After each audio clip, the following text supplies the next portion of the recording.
باقی من کل فانی اللہ باقی من کل فانی اللہ باقی من کل فانی اللہ باقی من کل فانی نہ کچھ تیرا نہ کچھ میرا او غافل انسان او غافل انسان سب کچھ جانے جان بوجھ کے بنے ہیں کیوں انجان بنے ہیں کیوں انجان دارا اور سکندر جیسے شہنشاہ شان دارا اور سکندر جیسے شہنشاہ شان لاکھوں من مٹی میں سو گئے بڑے بڑے سلطان تیری کیا اوقات ہے بندے کچھ بھی نہیں ہے تو اللہ باقی من کل فانی اللہ باقی من کل فانی بسم اللہ الرحمن الرحیم اللہم اجرنا من النار۔ آپ کی خدمت میں یکم رمضان سے اس وقت عرض کر رہے ہیں موت سے متعلق اور مختلف مراحل سے متعلق کہ جس سے انسان نے بعد از زندگی گزرنا ہے۔ تو سب سے پہلے آپ کی خدمت میں عرض کیا تھا کہ جب انسان اس دنیا سے چلا جاتا ہے تو اس کے فوراً بعد کچھ لمحات بعد جسم کن مراحل سے گزرتا ہے، موت کے فوراً بعد، پھر قبر کے مراحل آپ کی خدمت میں عرض کیے تھے، پھر عالم برزخ میں کب کس کے ساتھ کیا کیا ہوگا، پھر سور پھونکے جائیں گے، پہلا سور جس سے گھبراہٹ طاری ہو جائے گی، دوسرا سور جس سے سب مر جائیں گے، تیسرا سور جس سے سب مرنے والے دوبارہ زندہ ہو جائیں گے۔ آج ذرا وہیں سے بات آگے بڑھاتے ہیں کہ وہ تیسرا سور کہ جس کے بعد سب مرنے والے دوبارہ زندہ ہو جائیں گے، اس کے بعد ان زندوں کی کیا کیفیت ہوگی؟ جب روحیں جسموں سے ملا دی جائیں گی اس کے بعد انسان کی کیا کیفیت ہوگی؟ عرض کرتے ہیں آپ کی خدمت میں۔ یہ دیکھیے کہا جاتا ہے حضرت نوح علیہ السلام کے دور میں جب انسان کی عمر 700 سال 800 سال 900 سال ہزار سال عمر ہوتی تھی،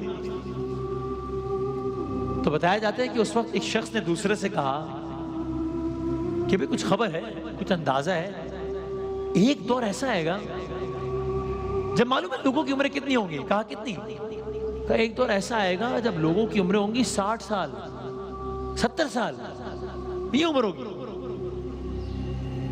تو عجب نہیں کہ دوسرے شخص نے کہا کہ 60 سال 70 سال، چونکہ اس زمانے میں ایوریج ایج جہاں 900 سال اور 1000 سال ہو وہاں یہ بات ہو رہی ہے، تو اس نے کہا 60-70 سال، کہاں ایسا ہی ہے، ایک زمانہ آئے گا جب لوگوں کی عمر 60-70 سال ہوگی۔ تو کہنے لگا 60-70 سال تو ہم ایسے ہی گزار دیتے ہیں، گھومنے پھرنے میں گزار دیتے ہیں۔ تب اس نے ایک جملہ کہا بھئی اگر واقعی معاملہ ایسا ہی ہے کہ ایک دور ایسا آئے گا جب انسان کی عمریں جو کہ آج کل کا دور ہے 60-70 سال ہوگی، پھر تو مجھے یقین ہے کہ وہ لوگ اپنے رہنے کے لیے کوئی پکا مکان بھی نہیں بنائیں گے، کوئی باقاعدہ مکان کا تصور ہی نہیں ہوگا باقاعدہ رہنے کا، اس لیے کہ دورانیہ ہی پوری زندگی کا اتنا چھوٹا ہے کہ اس کو انسان کیا کتنے سالوں میں ایک مکان بنائے گا پھر وہاں رہے گا، اتنے میں تو جانے کا وقت ہو جائے گا۔ لیکن کسے کیا معلوم تھا کہ دنیا میں 60-70 سال گزارنے والا یہ انسان کہ جس میں بھی عمر کا ایک بڑا حصہ بچپنے میں گزر جاتا ہے، ایک بڑا حصہ بڑھاپے میں گزر جاتا ہے، بیماریوں کی نظر ہو جاتا ہے، کیا معلوم تھا کہ دنیا میں 60-70 سال گزارنے والا انسان کیا بنائے گا؟ آپ اس انسان کے سٹرکچرز کی رودات تو سنیے، یہ 60-70 سال رہنے والا انسان کیا بنا رہا ہے؟ برج خلیفہ بنا رہا ہے، یہ $1.5 بلین کی لاگت سے، دیواریں چین بنا رہا ہے یہ انسان، ورلڈ ٹریڈ سینٹر بنا رہا ہے، بڑے بڑے سٹرکچرز بنا رہا ہے۔ اور ظاہر ہے اگر اس سب کو بنانے میں کوئی حرام ذرائع استعمال ہو تو کوئی حرج نہیں ہے، لیکن اس کا پہلو یہ ہے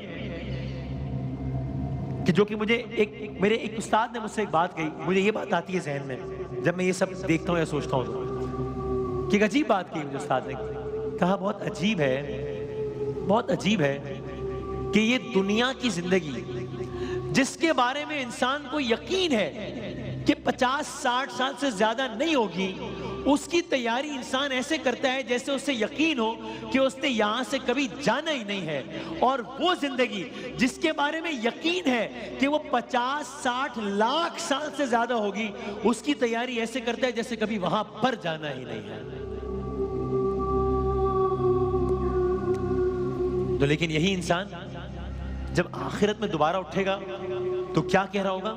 قرآن مجید کی ایک آیت کا ترجمہ سنیں، سورہ روم کی ایک آیت کا ترجمہ سنیں۔ کہا جس دن قیامت قائم ہوگی اس دن مجرم قسمیں کھا کر کہیں گے کہ وہ ایک ساتھ یا ایک گھڑی سے زیادہ دنیا میں نہیں رہے۔ قیامت کے دن مجرمین کہہ رہے ہوں گے کہ تم دنیا میں کتنا عرصہ رہے؟ ایک ساتھ، ایک گھڑی، ایک دن، ایک لمحہ۔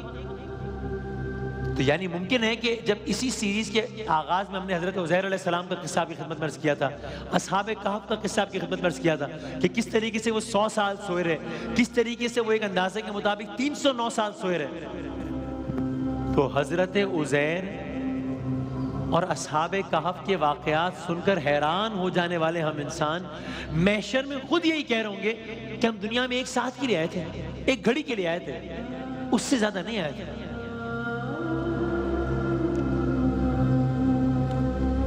اور یہ جو بات آپ کی خدمت میں عرض کی، اس کا تو اندازہ لگانا یہ بھی بہت آسان ہے کہ اگر آج ہم اپنی یہ پچھلی زندگی کا جائزہ لے لیں، آج یہاں اسی لمحے اسی وقت کھڑے ہو کر پچھلے 25 سالوں کی زندگی کا جائزہ لے لیں، تو ہم خود ہی کہتے ہیں یہ تو کل کی بات لگتی ہے، یہ تو بالکل کل کا ہی معاملہ لگتا ہے کہ ہم یہ کیا کرتے تھے، یہ کیا کرتے تھے۔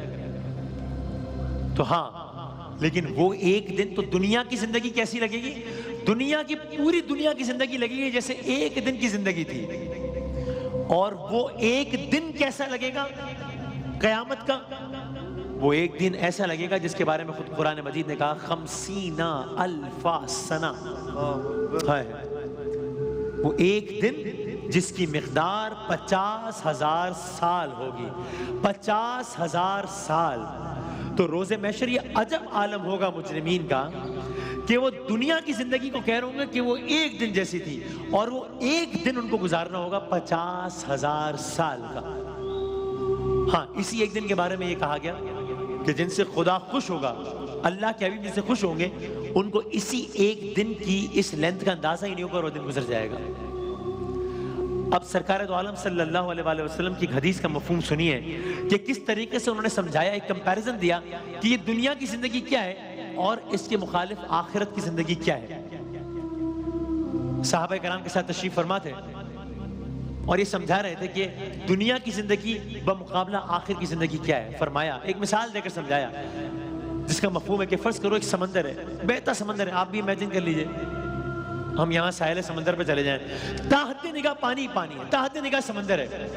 ایسے میں ایک انسان اٹھے، کنارے پر جائے، ہاتھ اٹھائے، اور پورا ہاتھ نہیں، اس ہاتھ کی پوری انگلی بھی نہیں، اس ہاتھ کی انگلی کا ایک حصہ پانی میں ڈال دیں اور نکال لیں۔ مطلب یہ کوئی ایسی بات ہے کہ جس کو کوئی نوٹ بھی نہیں کرے گا، ہزاروں لوگ یہ کام کر رہے ہوں گے۔ ساحل سمندر پر بہتا دریا ہے، سمندر ہے، پانی ہے، موجیں ہیں، اور ایسے میں کوئی شخص، یہ سرکار دو عالم سمجھا رہے ہیں، اس کا مفہوم ہے کہ دنیا کی زندگی کتنی ہے اور آخرت کی کتنی ہے۔ تو ایسے میں کوئی شخص اپنی انگلی کا ایک حصہ پانی میں ڈالے، سمندر میں ڈالے اور نکال لے۔ تو کہا دیکھو، یہ اس عمل کے نتیجے میں اس کی انگلی کا جتنا حصہ گیلا ہوا ہے نا، یہ دنیا کی زندگی ہے، اور اس کے مقابلے میں سامنے جو پورے کا پورا سمندر ہے، یہ آخرت کی زندگی ہے۔ یہ کمپیریزن ہے دنیا کی زندگی اور آخرت کی زندگی کا، ان کی حیات کا۔ اور آپ یہ بھی سنیے کہ روز محشر ایک عالم یہ بھی ہوگا کہ انسان کے وہی پیارے، وہی جگری دوست، وہی رشتہ دار کہ جن کے لیے ظاہر ہے ان سب کے لیے حلال ذرائع سے کوئی راحت فراہم کرنے کا تذکرہ کرنا، ان کے لیے کچھ ایسا کام کرنا کہ جس کے نتیجے میں ان کے لیے کچھ اچھا کیا جا سکے، اس کے لیے حلال ذرائع استعمال کرنا، اس میں حرج نہیں ہے۔ لیکن روز محشر یہ بھی عجیب عالم ہوگا کہ وہ رشتہ دار، وہ پیارے، وہ بیٹے، وہ بیٹیاں، وہ بچے، وہ اولاد، وہ جگری دوست کہ جن کے پیار میں انسان حلال حرام کی پرواہ کیے بغیر ہر کام کرنے کو تیار ہو جاتا تھا، جن کے پیار میں انسان جہنم تک خریدنے پر تیار ہو جاتا تھا، حشر کے دن وہی پیارے اس کے پیارے نہیں رہیں گے۔ تو پھر کیا ہوگا؟ حشر کے دن کیا ان پیاروں سے اس کی دوستی ختم ہو جائے گی؟ نہیں۔ حشر کے دن کیا پیاروں سے ان کی دوستی کم ہو جائے گی؟ نہیں۔ حشر کے دن کیا وہ پیارے اس سے لا تعلق ہو جائیں گے؟ نہیں۔ تو حشر کے دن کیا وہی پیارے اس کے دشمن ہو جائیں گے؟ ہاں، یہی کہا، دشمن ہو جائیں گے۔ کیا مطلب؟ یعنی کیا ماں بیٹے کی دشمن ہو جائے گی؟ کیا بھائی بہن کا دشمن ہو جائے گا؟ کیا بیٹا باپ کا دشمن ہو جائے گا؟ ہاں، اس انداز میں دشمن ہو جائے گا۔ قرآن مجید کی ایک آیت کا ترجمہ سنیے، سورہ معارج کی آیت کا ترجمہ ہے، کوئی جگری دوست کسی جگری دوست کو پوچھے گا نہیں، بلکہ نہ صرف یہ کہ پوچھے گا نہیں، بلکہ مجرم یہ چاہے گا کہ اس دن کے عذاب سے چھوٹنے کے لیے اپنے بیٹے فدیے میں دے دے، اپنے بیٹے فدیے میں دے دے۔ اور قرآن مجید کی آیت میں آخر آگے آتا ہے وَصَاحِبَتِهِ، اپنی بیوی، وَأَخِيهِ، اپنا بھائی۔ یعنی انسان یہ چاہے گا کہ اگر اس کی بچت اس صورت میں ہوتی ہے کہ اس کے بدلے میں، اگر کوئی باپ یہ چاہے گا کہ اس کی بچت اگر اس صورت میں ہوتی ہے کہ اس کے بدلے میں اس کو اپنا بیٹا دینا پڑ جائے گا، تو کہے گا لے لو یہ بیٹا، اس کو عذاب میں ڈال دو لیکن مجھے بچا دو۔ اور یہ بات سمجھ میں آتی ہے؟ اس طرح کہ ماحول کی تبدیلی کی وجہ سے انسان کے رویوں میں بھی تبدیلی آتی ہے۔ یعنی وہی انسان جو مال دولت جمع کرنے میں پاگل ہو جاتا ہے، حلال حرام کا بھی اگر خیال نہیں کرتا، لیکن جب مصیبت کی وقت آ جائے اور ایسا ہو کہ اس کے بعد دو آپشن ہو کہ بھائی یا یہ مال بچا سکتے ہو، جان بچا سکتے ہو، تو وہی مال دولت جس کے پیچھے وہ پاگل ہوا جا رہا تھا وہ کیا کرے گا؟ وہ کہے گا بھائی یہ مال چھوڑ دو، جان بچانی ہے، کیونکہ اگر جان ہے تو جہان ہے، جان ہے تو مال ہے۔ لیکن محشر کے دن جب مرحلہ ایسا آ جائے گا کہ انسان کو اپنی جان کی پڑی ہوگی، تو اس وقت وہ یہ چاہے گا، اگرچہ ہوگا ایسا بھی نہیں، فائدہ اس کو اس سے بھی نہیں ہوگا، لیکن وہ انسان چاہے گا یہ کہ میں اپنا بیٹا اس عذاب میں دے دوں، لیکن اس سے اگر میری جان بخشتی ہے تو میں اپنا بیٹا دے دوں لیکن میں خود بچ جاؤں۔ لیکن ایسا ہو نہیں پائے گا۔ انسان ایک دوسرے کو دکھا دیا لیکن اپنی بیوی، اپنے بھائی، اپنے جگری دوست کی کوئی پرواہ نہیں کرے گا۔ تو بس جاتے جاتے مجھے ایک مثال جو میں نے اپنے ایک استاد سے سنی تھی، مرتضیٰ زیدی صاحب کا نام، اپنے استاد سے میں نے ایک مثال سنی تھی، میں وہ کوٹ کرتا ہوں اور پھر ہم بریک پہ جاتے ہیں، کہ وہ یہ کہتے ہیں، وہی دنیا اور آخرت کا کمپیریزن، وہ یہ کہتے ہیں، وہ سمجھانے کے انہوں نے کہا، ہمارے کالج کے زمانے میں مجھے یاد ہے کہ وہ کہتے ہیں فرض کرو کہ آپ نے کہیں کسی منزل کی طرف جانا ہے، آپ نے یہاں سے مثلاً کوئٹہ جانا ہے، فرض کر لیجیے کراچی سے آپ نے چلنا ہے اور آپ نے کوئٹہ جانا ہے، اور راستہ جو ہے وہ بہت ہی ناہموار ہے، آپ کے پاس سواری بھی اچھی نہیں ہے، موسم بھی بہت گرم ہے، سمجھ لیجیے گاڑی کا اے سی بھی نہیں چل رہا، یعنی کوئی بھی چیز آپ کی فیور میں نہیں ہے، تو آپ کیا کریں گے؟ آپ کوشش کریں گے کہ وہ ساری چیزیں لے لیں کہ جس سے آپ کا یہ سفر جتنا آسان ہو سکتا ہو جائے۔ کیا مطلب؟ یعنی کہ آپ یہ کوشش کریں گے کہ بھئی پینے کا ٹھنڈا پانی ساتھ رکھ لیں تاکہ جب پیاس کا احساس ہو پانی پی لیں۔ آپ کوشش کریں گے اچھا اگر گاڑی کا اے سی نہیں بھی چل رہا تو کوئی پنکھا نما چیز ساتھ رکھ لیں تاکہ راستے میں تکلیف نہ ہو، ٹھیک؟ لیکن آپ اتنا ہی کریں گے نا، آپ یہ نہیں کریں گے کہ گھر کا اے سی نکلوا کے اس گاڑی میں لگوا دیں، یہ تو نہیں ہو سکتا ظاہر۔ آپ یہ تو چاہیں گے کہ کھانے پینے کی کچھ چیزیں ساتھ رکھ لیں، لیکن آپ یہ نہیں کریں گے کہ گھر سے اوون اور چولہے وغیرہ نکلوا کے گاڑی میں رکھ لیں، نہیں یہ تو نہیں ہو سکتا نا۔ کیوں؟ اس لیے کہ آپ یہ کہیں گے بھائی سفر میں مشکلات ہیں، لیکن بہرحال یہ سفر ہے، منزل یہ نہیں ہے، یہ 10 گھنٹے کا راستہ ہے، 12 گھنٹے کا راستہ ہے، آگے منزل تو میری کوئٹہ ہے نا، میں نے وہاں جانا ہے، تو وہ جیسے تیسے کر کے گزارا کر لیں گے سفر میں، چونکہ آگے تو وہاں جانا ہے نا، منزل تو وہی ہے نا۔ اور راستے میں بھی اگر کہیں آپ کو تکلیف کا احساس ہوگا، تھکن کا احساس ہوگا، بھوک کا احساس ہوگا، گرمی کا احساس ہوگا، تو آپ کیا کہیں گے؟ آپ یہی سوچ کے تسلی دیں گے کہ یار ٹھیک ہے 4 گھنٹے اور پھر تو وہاں پہنچ جانا ہے، وہاں اچھا انتظام ہے، وہاں پر ہوٹل ہے، وہاں پر آرام کر لینا ہے۔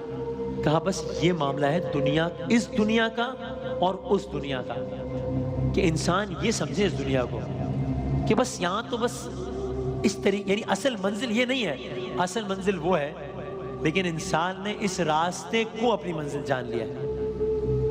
بہرحال تو آج آپ کی خدمت میں عرض کیا کہ جب تیسرا سور پھونکا جائے گا اور اس کے بعد جب انسان دوبارہ زندہ کیا جائے گا، تب انسان کا کیا عالم ہوگا اور تب انسان کیا کہہ رہا ہوگا، پھر اس سے آگے کا کیا مرحلہ ہے، کل آپ کی خدمت میں عرض کریں گے۔